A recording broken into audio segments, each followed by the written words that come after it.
Index fund versus ETF. Hello, good morning my dear friends. Stock market की ये channel में आपका हार्दिक स्वागत है। आज हम बात करेंगे इंडेक्स फंड और ईटीएफ के बारे में। सबसे पहले समझते हैं इंडेक्स फंड और ईटीएफ। दोनों नियरली सेम है। दोनों ही आपका पैसा इंडेक्स के अंदर इन्वेस्ट करते हैं। वैसे सेंसेक्स है और निफ्टी है, उसके अंदर आपका पैसा इन्वेस्ट करते हैं। आप जो इंडेक्स फंड है उसको म्यूचुअल फंड हाउसेस से खरीद सकते हैं, जैसे एचडीएफसी है, आईसीआईसीआई है, एसबीआई है, कोटक महिंद्रा है, आदित्य बिरला है। ऐसे फंड हाउसेस है, उससे आप इंडेक्स फंड खरीद सकते हैं। उसके रिगार्डिंग मैंने एक वीडियो बनाई है, जिसकी लिंक ऊपर आपको कार्ड के बटन में और नीचे डिस्क्रिप्शन में मिल जाएगी। आप जाके वो वीडियो जरूर देखिएगा, आपको वो हेल्प होगा। तो मैंने कहा कि भाई इंडेक्स फंड आप म्यूचुअल फंड हाउसेस से खरीद सकते हैं। तो वैसे ही हम ईटीएफ के बारे में बात करते हैं। ईटीएफ का मतलब होता है एक्सचेंज ट्रेडेड फंड। जैसा उसके नाम के अंदर है कि भाई आप एक्सचेंज पे बाय कर सकते हो। जैसे हम कोई पर्टिकुलर स्टॉक बाय करते हैं तो वो हम एक्सचेंज पे बाय करते हैं, इस तरह ही ईटीएफ के अंदर आप निफ्टी आप एक्सचेंज से बाय कर सकते हो। तो बात करें एसआईपी की। इंडेक्स फंड के अंदर आप एसआईपी आसानी से कर सकते हो कंपेयर टू ईटीएफ। ईटीएफ के अंदर थोड़ा टफ होता है एसआईपी करना, क्योंकि उसके अंदर लिक्विडिटी का बहुत बड़ा इश्यू होता है।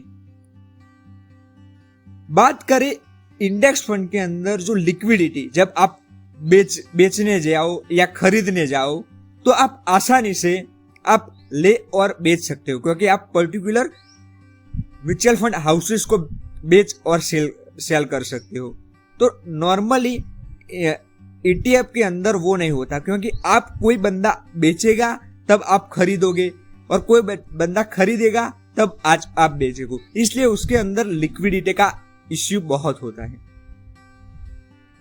एक दूसरी बात हम करें कि भाई उसके अंदर एक्सपेंस रेशियो की सबसे इंपॉर्टेंट बात यही होती है। सबसे ज्यादा डिबेट उसके बारे में होती है, एक्सपेंस रेशियो के बारे में। एक्सपेंस रेशियो दोनों में नियरली सेम होती है, इंडेक्स फंड के अंदर और ईटीएफ के अंदर। दोनों के अंदर इंडेक्स फंड और ईटीएफ दोनों के अंदर नियरली सेम होती है। 0.10% से 0.12% के अराउंड होती है। कई बार ईटीएफ का एक्सपेंस रेशियो थोड़ा बहुत कम होता है, मतलब 0.05 0.07 के अराउंड होता है। पर मैं हमेशा इंडेक्स फंड के अंदर ही प्रीफर करूंगा। म्यूचुअल फंड हाउसेस से आप खरीदो, मैं ऐसा प्रीफर करूंगा। क्यों? क्योंकि जब आप इंडेक्स फंड के साथ जाते हो तब आपको जो ट्रांजैक्शन चार्ज लगती है, मतलब जो ब्रोकरेज चार्ज लगती है, वो आपको देनी नहीं पड़ती। ईटीएफ के अंदर आपको ब्रोकरेज चार्ज देनी पड़ती है, क्योंकि आप एक्सचेंज पे बाय करते हो।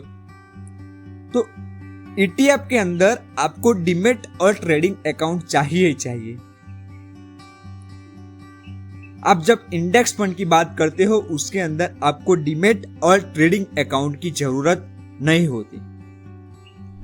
बात दूसरी करें कि भाई मोस्ट ऑफली जो इंडेक्स फंड होते हैं वो आप डायरेक्ट खरीद सकते हो, पर जब आप ईटीएफ के थ्रू जाते हो तो आपको personally most of regular fund खरीदने पड़ते हैं।